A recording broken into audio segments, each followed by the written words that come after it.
Bien, pues ahora vamos a pasar a la lectura de la palabra del Señor en la carta a los Gálatas. Estamos en Gálatas, en el capítulo 4, y es lo que vamos a leer desde el versículo 1 hasta el versículo 7. Y dice así la palabra del Señor: También digo, entre tanto que el heredero es niño, en nada difiere del siervo, aunque es señor de todo, sino que está bajo tutores y administradores hasta el tiempo señalado por el Padre. Así también nosotros, cuando éramos niños, éramos siervos bajo los rudimentos del mundo. Pero cuando vino el cumplimiento del tiempo, Dios envió a su Hijo, nacido de mujer, nacido bajo la ley, para redimir a los que estaban bajo la ley, a fin de recibir la adopción de hijos. Y por cuanto sois hijos, Dios envió a vuestros corazones el Espíritu de su Hijo, que clama: Abba, Padre. Así que ya no eres más siervo, sino hijo. Y si hijo, también heredero de Dios por Cristo. Amén. Y que el Señor bendiga su santa palabra. Ciertamente no hay palabra ni concepto actualmente que haya sido o esté siendo más, digamos, pervertido, oscurecido, cambiado en cuanto a su sentido, significado, que el concepto de la libertad. El concepto de la libertad, porque, en efecto, como todos sabemos, pues hoy en día se utiliza la palabra libertad para todo, ¿no? Para, digamos, defenderlo y para justificarlo todo, digamos, a un nivel individual de la vida de las personas, pues evidentemente se presenta la palabra libertad como una especie de salvoconducto para, seguir practicando pues todo tipo de acciones, ¿no? Sean buenas, sean malas, ¿no? Y en particular pues todo tipo de ofensas o de inmoralidades y pecados. A nivel pues comunitario, pues también, ¿no? Las naciones o grupos que aspiran a serlo. La palabra clave es la palabra libertad, ¿no? Que bien, pasa aquí a justificar pues también a un nivel comunitario todo tipo de actividad, todo tipo de muchas veces deslealtad y traiciones. Sin embargo, a pesar de todas estas perversiones en cuanto a la palabra libertad, eso no quita que el concepto en sí mismo sea bueno. A pesar pues de cómo pues se ha convertido esto en un fin en sí mismo, una especie de Dios, la palabra libertad en sí misma no lo es, no es un Dios, pero no quita que la palabra o el concepto, la libertad, sea algo bueno y que la Biblia lo reconoce, que la Biblia lo tiene en alta estima, que la Biblia lo recomienda también encarecidamente. Fijémonos si lo tiene en alta estima, que se puede decir que la Biblia misma, la escritura de la Biblia, está ligada en su mismo origen a la libertad de un pueblo, en este caso Israel, ¿no? Porque, revelación de Dios siempre la ha habido. Desde que Dios creó al hombre, Dios habló al hombre. Y desde que cayó, pues el hombre también siguió recibiendo revelación de Dios por palabra, por sueños, etcétera. Pero no fue, la puesta por escrito no fue sino hasta Moisés, en el 2500 a.C., aproximadamente, y esa puesta por escrito de la revelación anterior, pues fue cuando. ¿Cuál fue el contexto? Pues cuando Dios libró al pueblo que estaba esclavo en Egipto, lo liberó, le dio la libertad, lo sacó al desierto, y entonces Moisés, que fue el primer escritor de la Biblia, se compuso a escribir los primeros libros, comenzando por el libro de Génesis. Y de esta manera, al escribir el libro de Génesis, le estaba dando al pueblo que había sido 400 años, más de 400 años esclavo, le estaba dando su identidad. ¿De dónde provienes? ¿Quiénes son ellos? Y les estaba después, además de dejar el registro de cómo Dios los libró, Éxodo, pues a partir de ahí, cómo el pueblo que había sido librado por Dios tenía que vivir para servir y para honrar a Dios. Con lo cual vemos ahí el libro de Éxodo, Levítico, Números, Deuteronomio.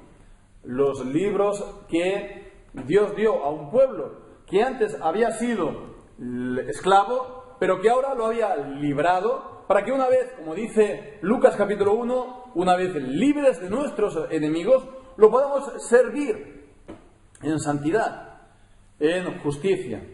Bien, pues entonces vemos que la puesta por escrito de la Biblia está, pues en esencia mismo, incluso podemos decir, ligada a la libertad del pueblo de Israel. Y en particular, pues les estaba diciendo su identidad. Ellos no eran por naturaleza o para siempre un pueblo esclavo. Ellos eran del linaje de Abraham. Y entonces, después de haberlos librado el Señor, ellos eran libres. Les dijo, por lo tanto, el Señor en su palabra quiénes ellos eran verdaderamente. Bien, pues todo esto vemos que es comparable a lo que encontramos también en estos cortos versículos del 1 al 7. Aquí el apóstol pues viene a confirmar también, en cierto modo, lo que estamos aquí hablando. El carácter, la naturaleza del pueblo de Dios es ser libre. De los creyentes, de los hijos de Dios. Aquí está hablando, pues, sobre todo de una perspectiva más bien individual de los creyentes, de los hijos de Dios en particular. Y les está, por lo tanto, hablando de su identidad como libres. Y lo hace, pues, en estos versículos vemos, entonces, podemos destacar tres ideas principales, hablando primeramente de su pasada esclavitud, en segundo lugar de su liberación y en tercer lugar de su estado, de su condición, una vez ya son libres. Y es pues lo que, en resumidas cuentas, nos encontramos en estos 7 primeros versículos. Vamos a considerarlo, por lo tanto, con la ayuda del Señor, comenzando primeramente pues por la esclavitud pasada. En el caso de Israel, la esclavitud pasada era en Egipto. Era un poder mundano, un poder pagano, que se había enseñoreado del pueblo de Dios. Pero aquí podemos, pues, que lo encontramos esto en los 2 primeros versículos, o 3 primeros versículos, y lo hace, pues, el apóstol Pablo habla de esta esclavitud pasada principalmente por medio de una ilustración, una comparación, ilustración. Vemos, pues, está hablando el versículo 1 de la imagen del niño, de un señor, de una persona importante, que, por lo tanto, él es el heredero de su padre, pero que, mientras que es niño, mientras que es menor de edad, está bajo la autoridad de otras personas, de los tutores, de los enseñadores, de los cuidadores, ¿no? A veces vemos en comentaristas que, hablan, dicen que, que el padre de este niño, pues, tendría que haber muerto y que el niño, por lo tanto, estaba esperando el tiempo en el cual iba a recibir la herencia. Pero, en realidad, si lo pensamos bien, no es algo absolutamente necesario para comprender bien el punto de la comparación de esta ilustración, pues no lo requiere. Digamos que la idea es que él va a recibir la herencia de su padre a su debido tiempo, mientras es todavía niño y es menor de edad, tiene otras personas por encima. No es el señor de la casa, no es el amo de la propiedad, etcétera, etcétera. Hay gente que tiene autoridad sobre él y si le tiene que dar un azote, se le da.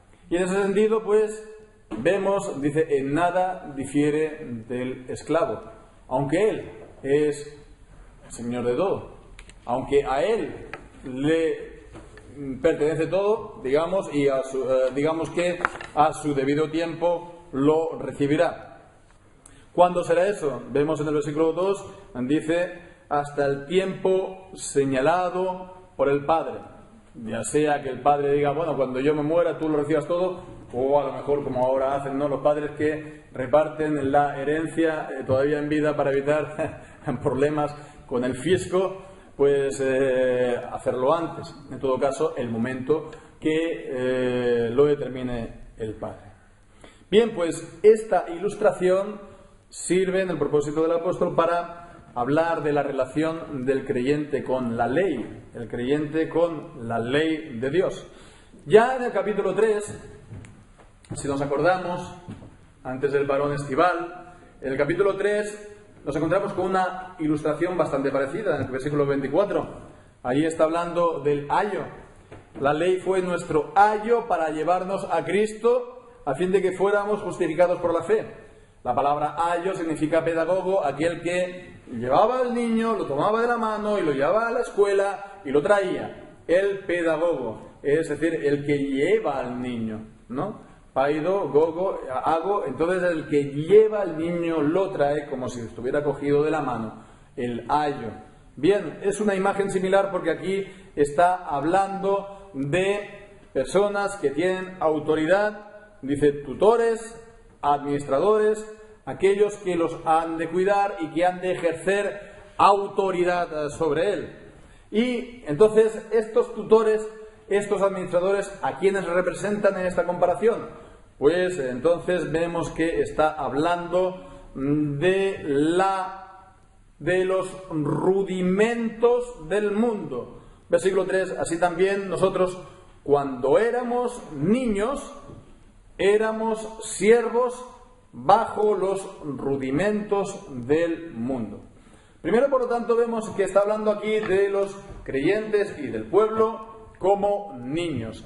Antes de la venida del Señor Jesucristo, el pueblo de Dios no había recibido la plenitud de la revelación de Dios, no había, por lo tanto, recibido la plenitud de la palabra de Dios y se podría entonces ver como un estado todavía de infancia, de inmadurez con respecto a lo que nosotros somos y disfrutamos en el día de hoy. Ya la revelación de Dios está completa, Cristo primeramente vino y después la revelación de Dios está completa también con la enseñanza de los apóstoles acerca del Señor Jesucristo. Todo esto, pues por lo tanto, aunque estaba anunciado de antemano, no había llegado todavía. Había, por lo tanto, esta, en comparación, inmadurez con respecto a los creyentes ahora en el Nuevo Testamento.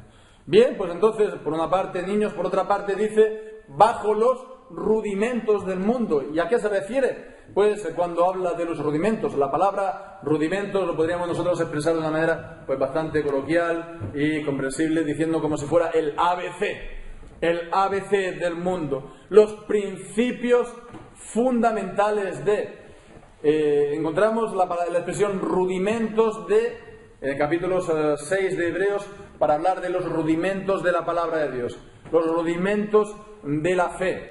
Entonces, el ABC de la fe. Los creyentes al principio reciben una enseñanza que es lo elemental, ¿no? Y que después hemos de pasar a, digamos, a la plenitud, pasamos a la perfección de la palabra de Dios. Entonces, sí, los rudimentos serían entonces, por lo tanto, los principios rudimentales o rudimentarios o los elementales del mundo. En Colosenses capítulo 2, versículo 20, el apóstol Pablo también utiliza esta expresión y allí también pues lo hace a pues los creyentes de Colosas que estaban también siendo atraídos y seducidos para apartarse del evangelio de la palabra de Dios por medio de una especie de mezcla de síntesis, de sincretismo con filosofías, ambientes, filosofías, pues misticismos, que también mezclaban a lo mejor cosas del judaísmo, pero que no era en sí mismo solamente una herejía judaizante, como era el caso de Gálatas.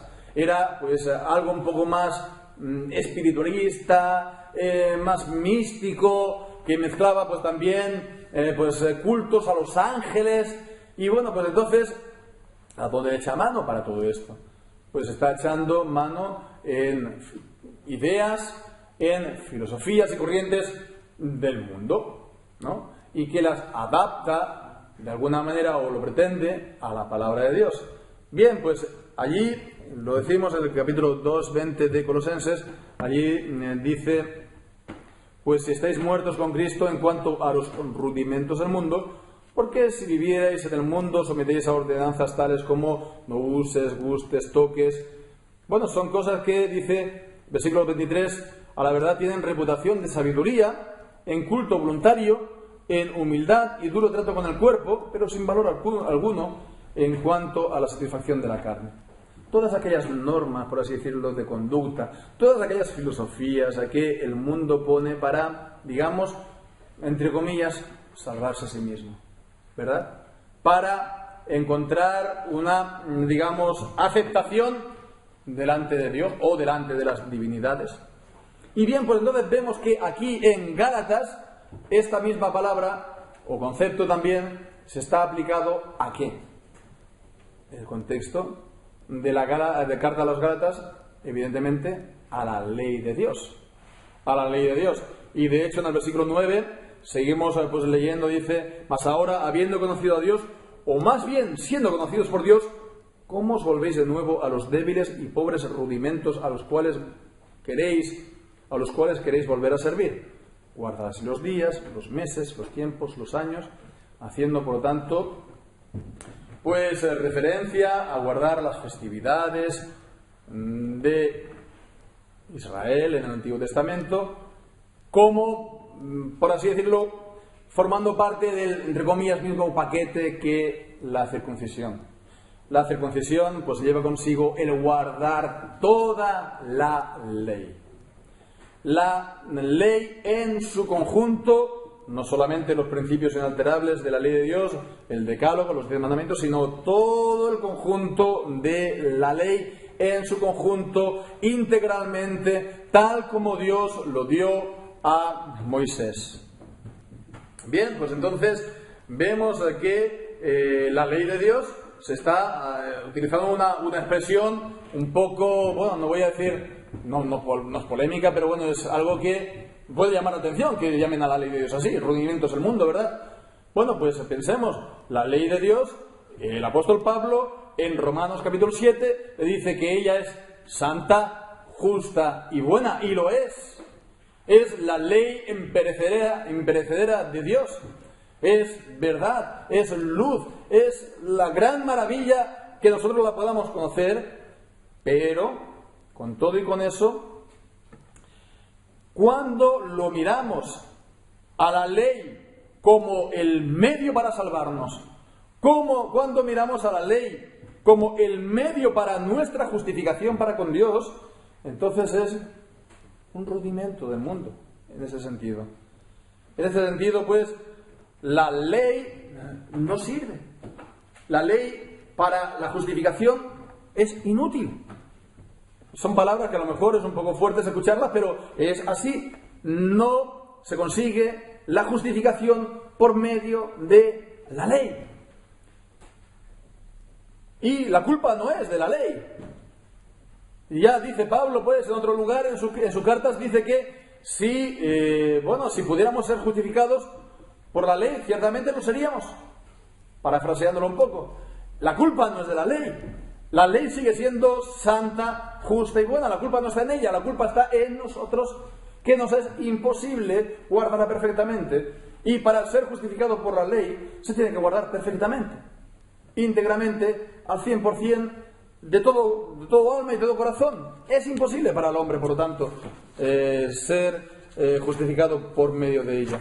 Y por lo tanto, entonces, puesto bajo la ley, uno está en esclavitud. En esclavitud. Ya los apóstoles en Hechos capítulo 15 hablaban en el sínodo de Jerusalén si se tiene que circuncidar o no a los creyentes gentiles. Decían ellos, los apóstoles, que eran judíos, decían que la ley era un yugo que nosotros ni nuestros padres hemos podido llegar. Era un yugo, era una gran carga que nos sujetaba, que nos sometía. Reglaba toda la vida, pero no solamente porque, había muchos mandamientos que cumplir, sino que además, sobre todo la ley era un yugo, era una esclavitud en el sentido de tener siempre presente, siempre encima, la maldición de la ley. La maldición de la ley. Eran sometidos al veredicto que dice la ley. Que dice la ley en cuanto que leímos en el capítulo 3, ¿verdad?, de Gálatas, pues que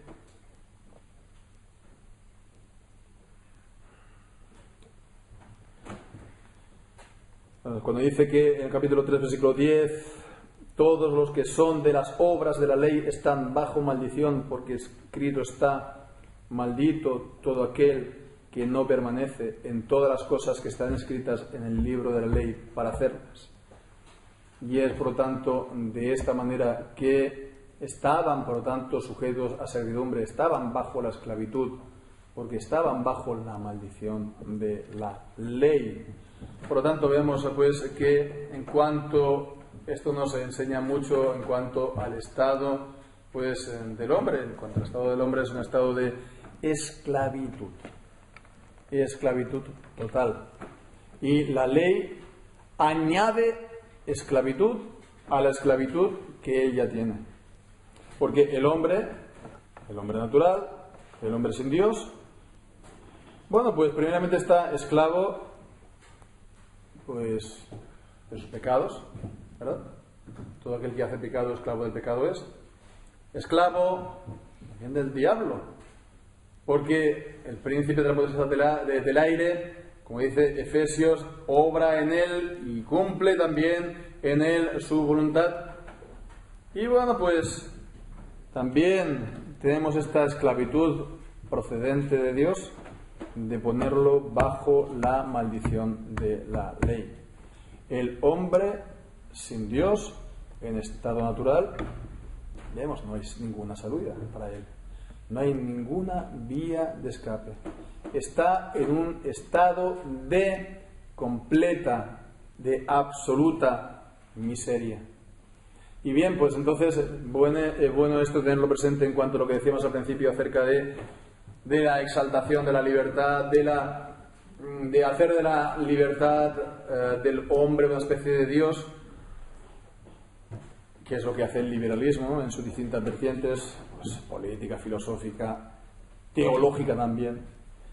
¿Qué es esta filosofía, por lo tanto, de exaltar al hombre libre? Pues el hombre libre en estado natural no existe. El hombre libre no existe en el estado natural. El hombre natural es un esclavo absoluto, se mire como se mire, y no es porque solamente tenga que estar pagando aquí facturas cada mes, ni la hipoteca, aunque también vemos que no existe la libertad. Hay, digamos, obligaciones que uno tiene que hacer, por lo tanto no es libre, ¿no? Pero eso es lo de menos.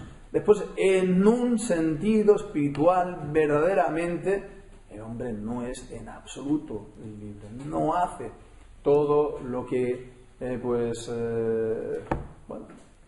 debiera hacer, no lo puede hacer. Todo lo que debiera hacer para ser verdaderamente libre. Pasa pues por completo todo, completamente en alto todo esto, y el resultado, por lo tanto, es más y más y más, pues esclavitud y más miseria.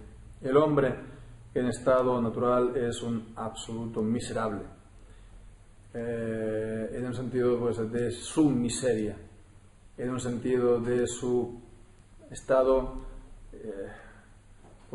desgraciado, sí, porque es un estado pues de incapacidad, es un estado de incapacidad y también de condenación.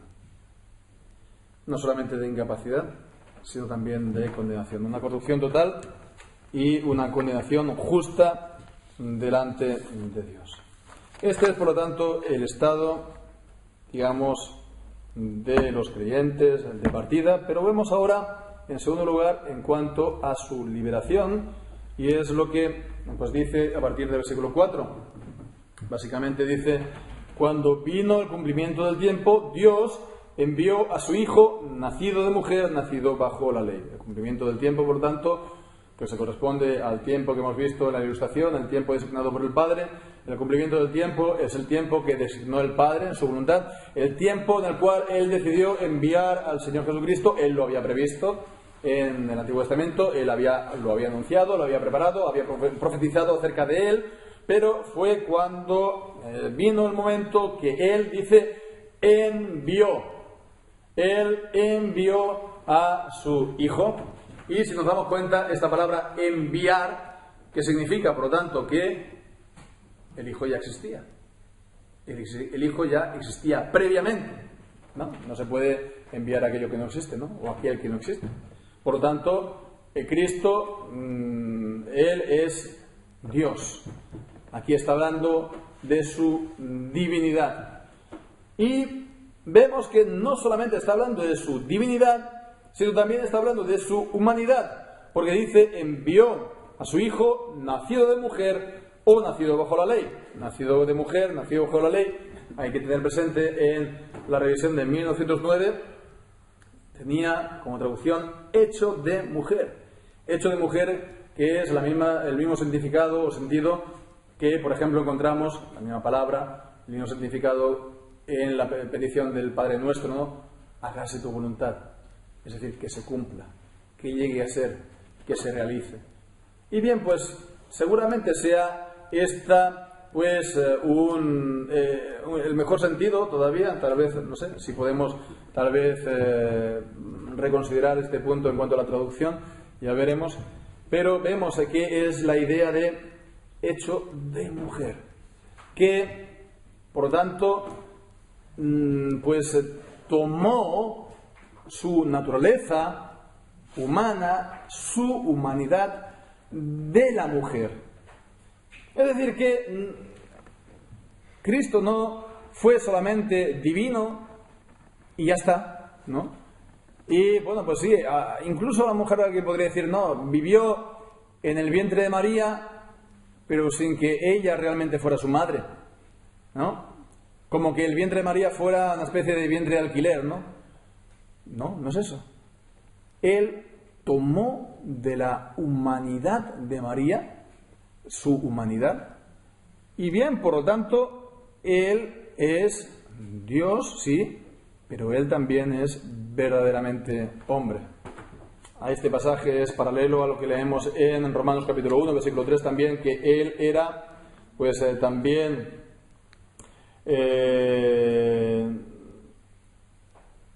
del linaje de David según la carne.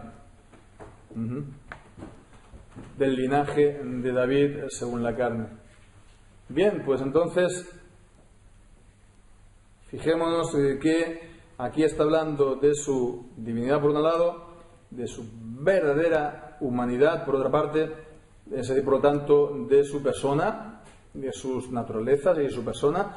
Y por otra parte vemos aquí también, a continuación, acerca de su, por así decirlo, función, oficio, ministerio.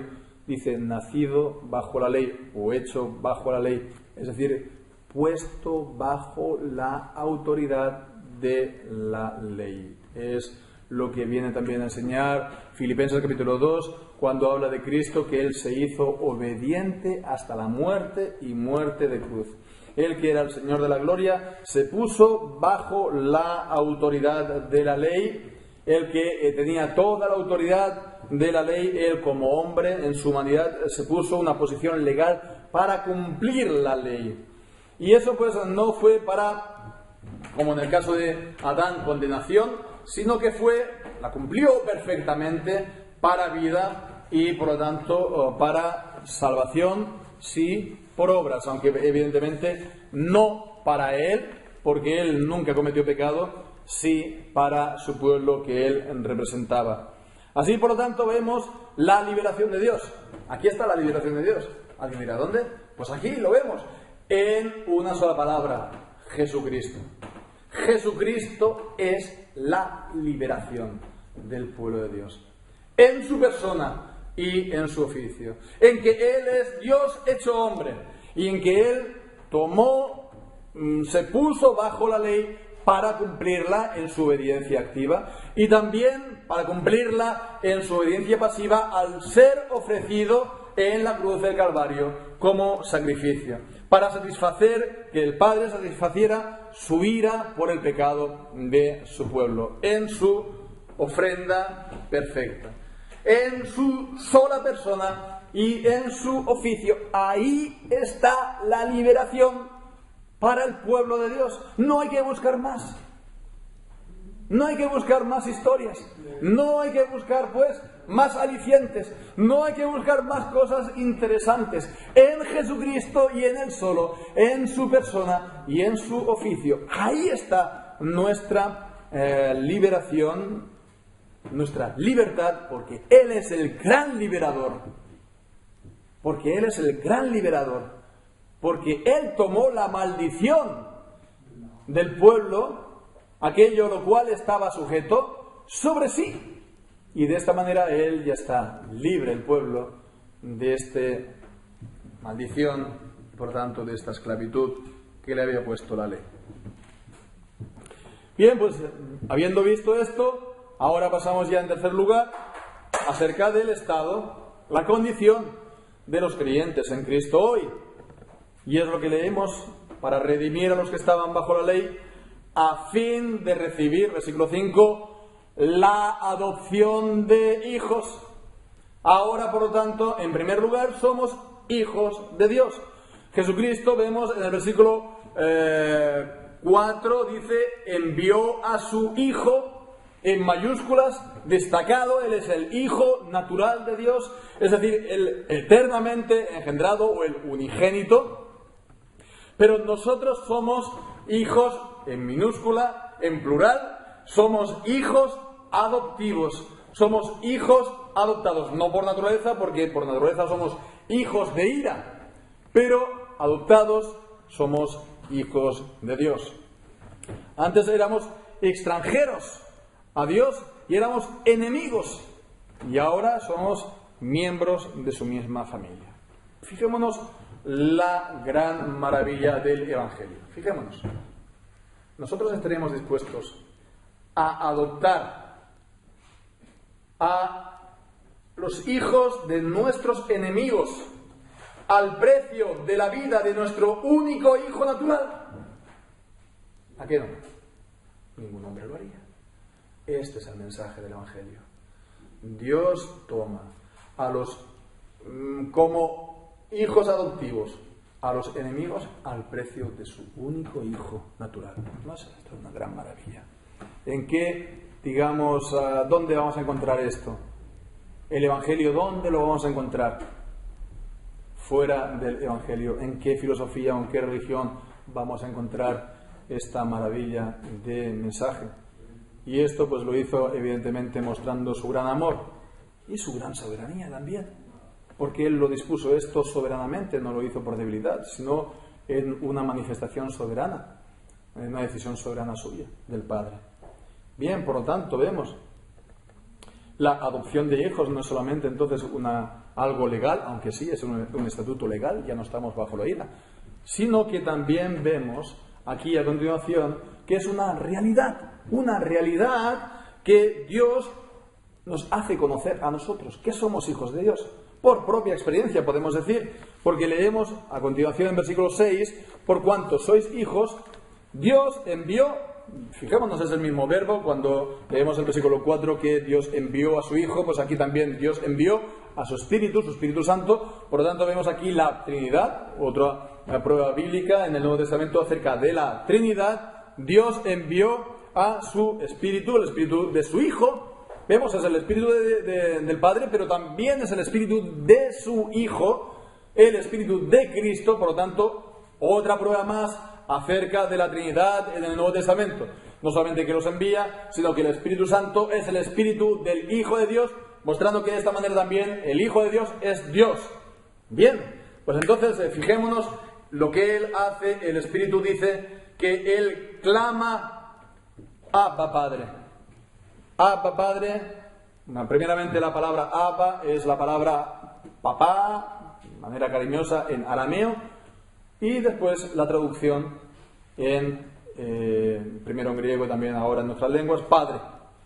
Así, por lo tanto, resaltando entonces, la naturaleza del pueblo de Dios.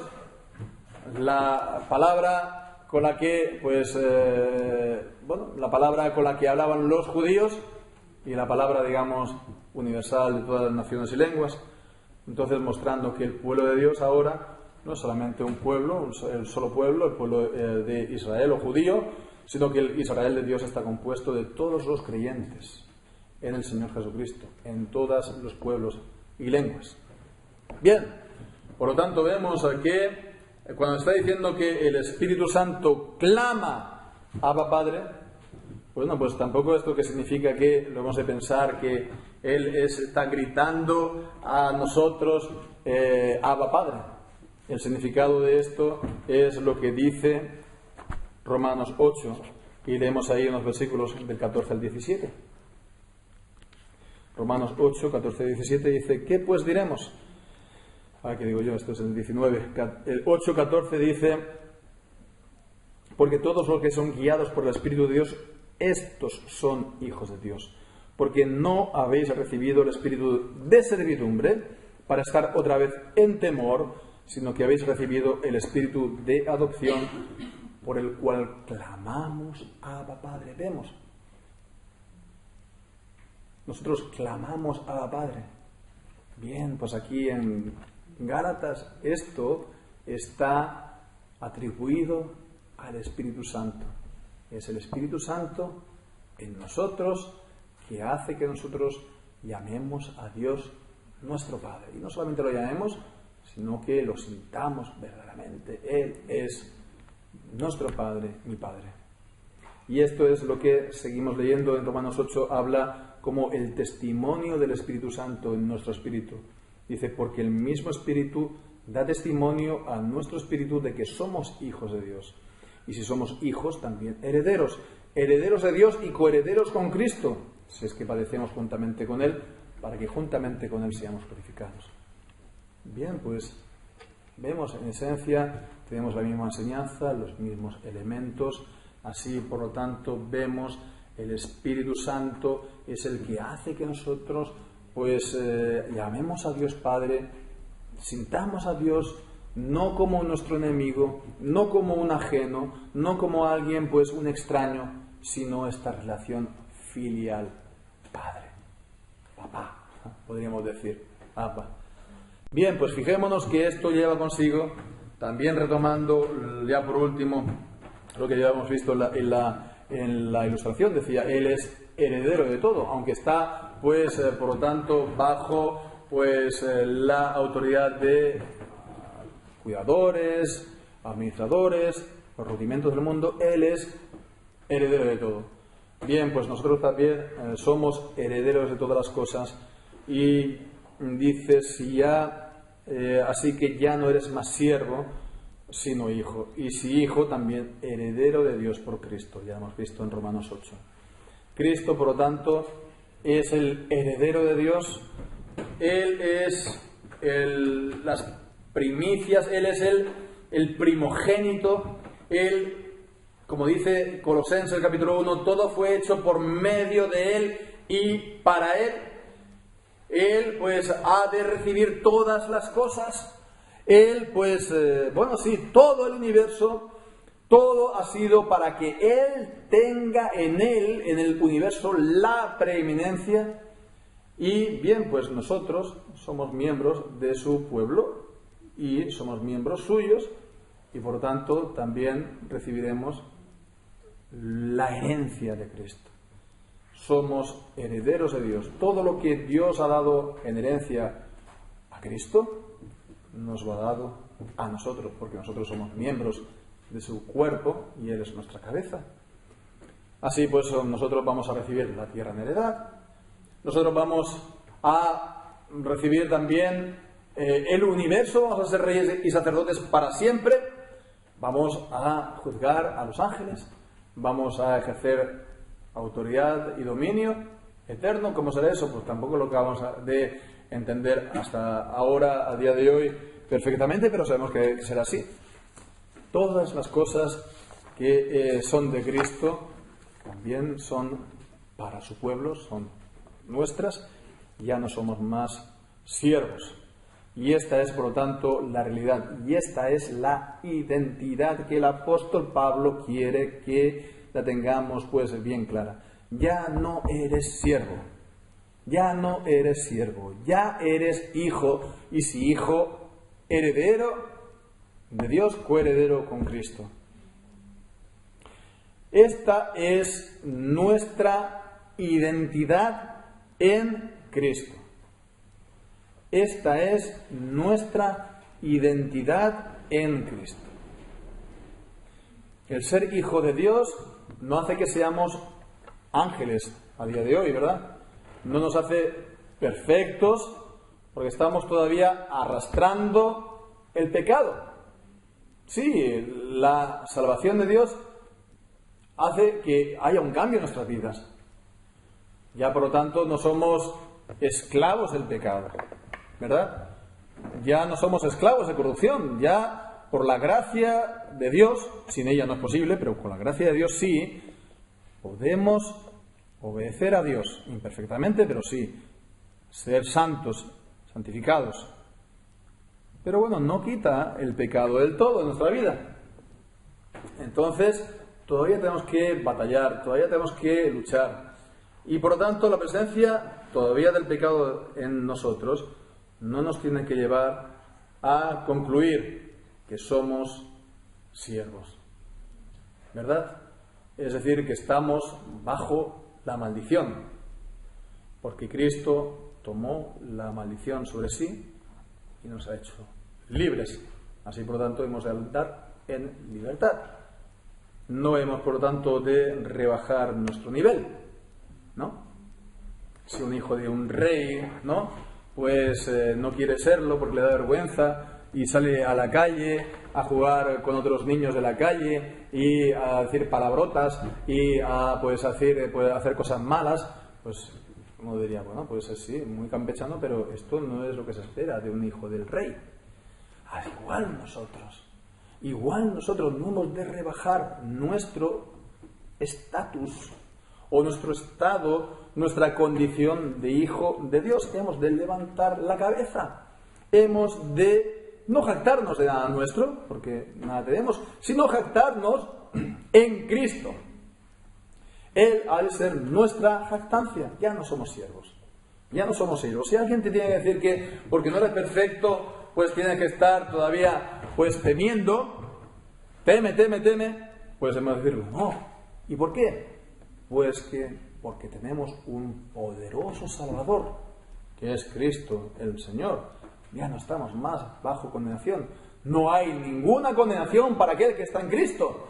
Por lo tanto, ya no tenemos que tener el temor de la condenación. Ya no hemos de servir a Dios por el temor de la condenación. Eso es un temor que llama la Biblia servil. Pero nosotros no somos siervos, sino que hemos de servir a Dios con amor filial de hijos. Entonces, esa es la confianza que tenemos para con Dios en Cristo Jesús. Que si Él, como dice Romanos 5, se entregó a sí mismo siendo nosotros enemigos, mucho más, siendo ahora justificados, seremos salvos de la ira. Bien, por lo tanto, de esta confianza reposamos. Nadie nos tiene que venir entonces a engañar o a atemorizar para ponernos otra vez bajo la sujeción y la esclavitud, sea quien sea, y llámese como se llame. Y por lo tanto, si creemos en Cristo Jesús, somos salvos, y si somos salvos, somos hijos de Dios, adoptados. Si somos hijos de Dios adoptados, somos herederos de Dios, y eso es algo que a su debido momento lo veremos. Gracias damos al Señor por su gracia y por su don inefable. Amén. Oramos al Señor.